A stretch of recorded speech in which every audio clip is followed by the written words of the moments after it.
Good morning, guys.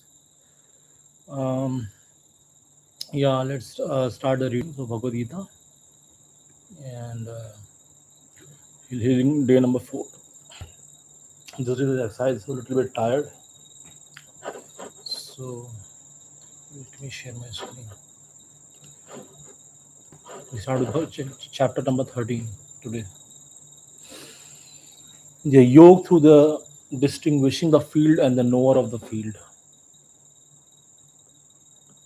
Arjun said, "O Keshav, I wish to understand what are Prakriti and Purush and what are Kshetra and Kshetragya.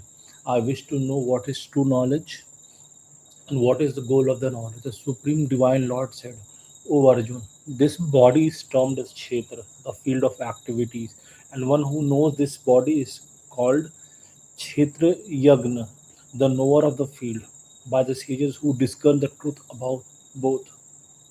O sign of Bharat, I am also the knower of all individual fields of activity, the understanding of the bodies as the field of activities and the soul and the God as the knower of the field. This holds to be true knowledge.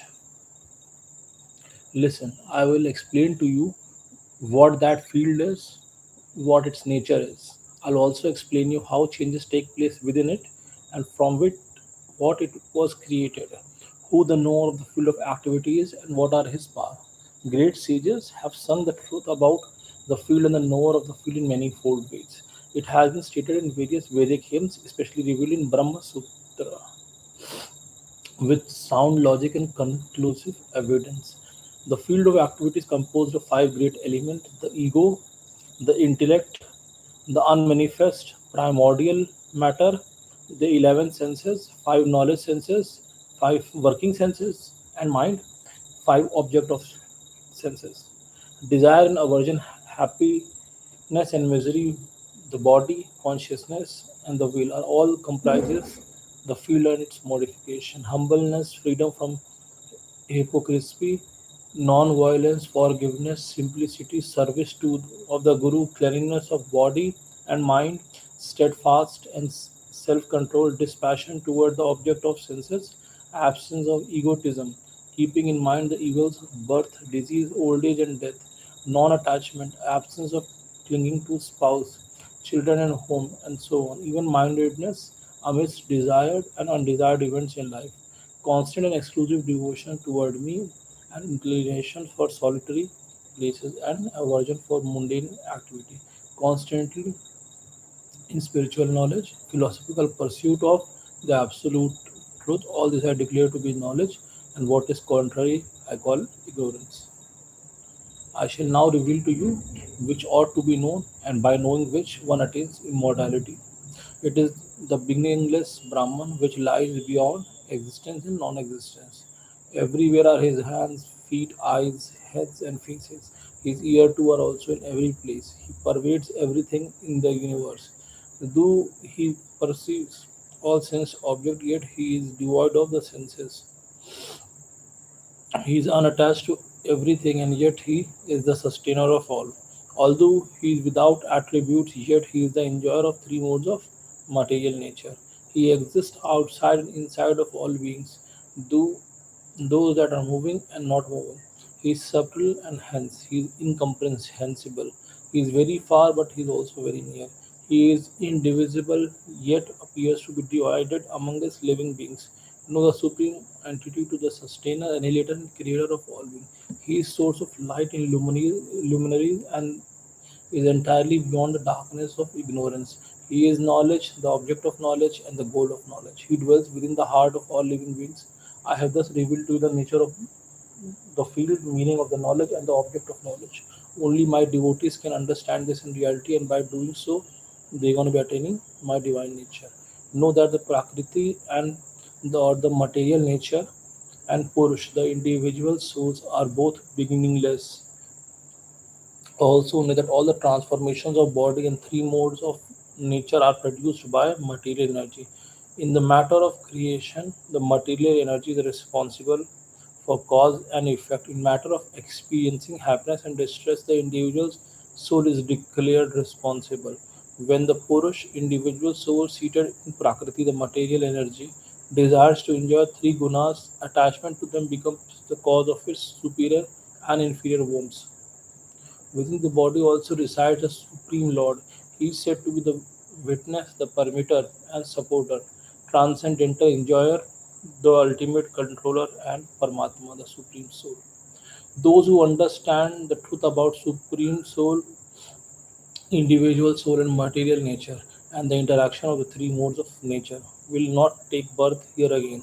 They will be liberated regardless of their present condition. Some try to perceive super soul within their heart through meditation, others try to do the same through the cultivation of knowledge, while still others strive to attain that realization by the path of action.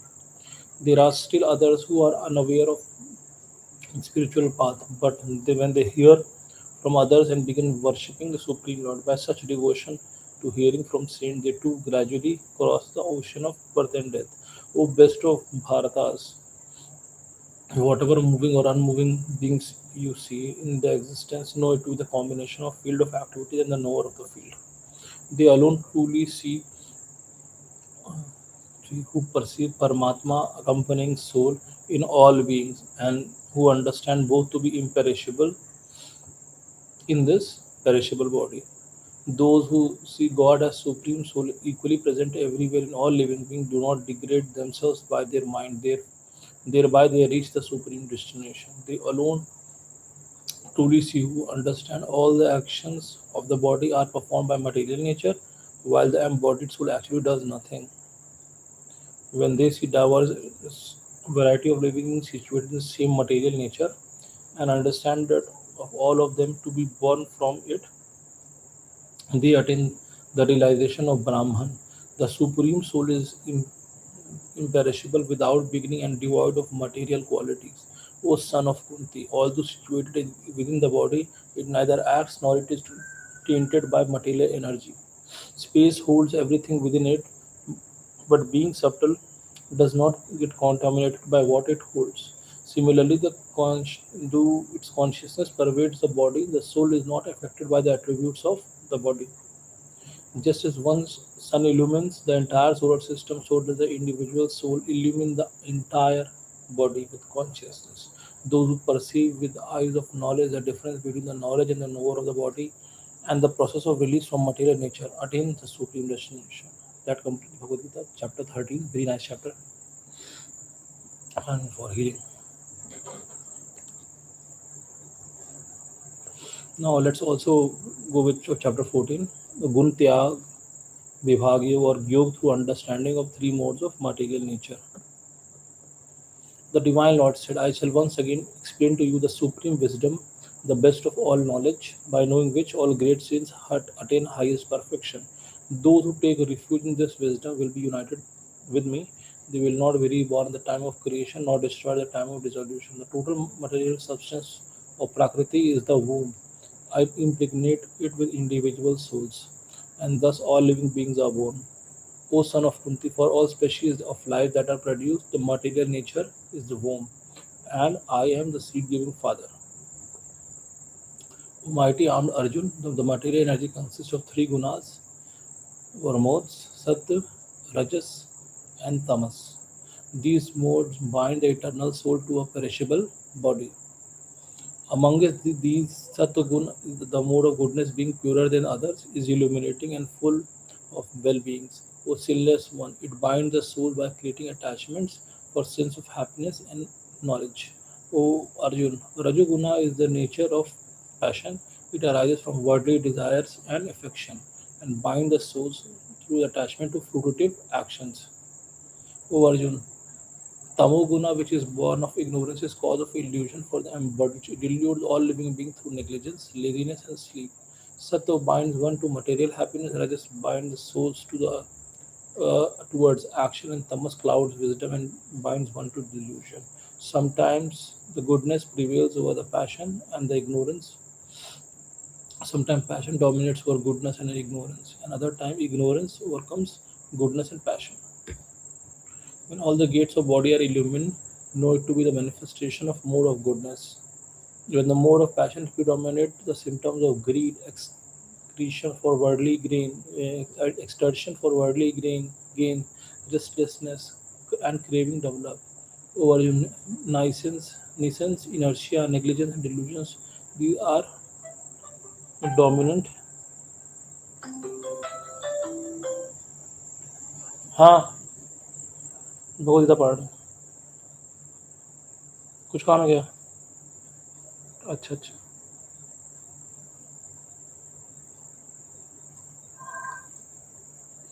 Those who die with the predominance of sattva reach the pure abodes, which are free from rajas and tamas of the learned. Those who die in prevalence of mode of passion are born among people driven by work, while those dying in mode of ignorance take birth in animal kingdom. It is said the fruit of action performed in the mode of goodness bestows pure result. Action done in mode of passion results in pain, and while those performed in mode of ignorance results in darkness. From the mode of goodness arise knowledge, from mode of passion arise greed, and from mode of ignorance arise negligence and delusion. Those situated in the mode of goodness rise upward, those in mode of passion stay in middle, and those in mode of ignorance go downward. When the wise persons see that in all work there is no agent of action other than three gunas, and they know me to be the transcendental of to these gunas, they attain my divine nature. By transcending the three modes of material nature associated with body, one becomes free from birth and death, old age and misery, and it attains immortality. Arjuna inquired, what are the characteristics of those who go beyond three gunas? O Lord, how do they act? How do they go beyond the bondage of these gunas?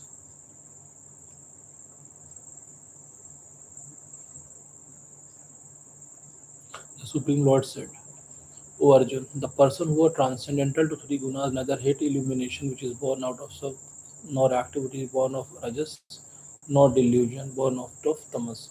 When they are abundantly present, nor they do long for when they are absent. They remain neutral to all modes of nature and not disturbed by them.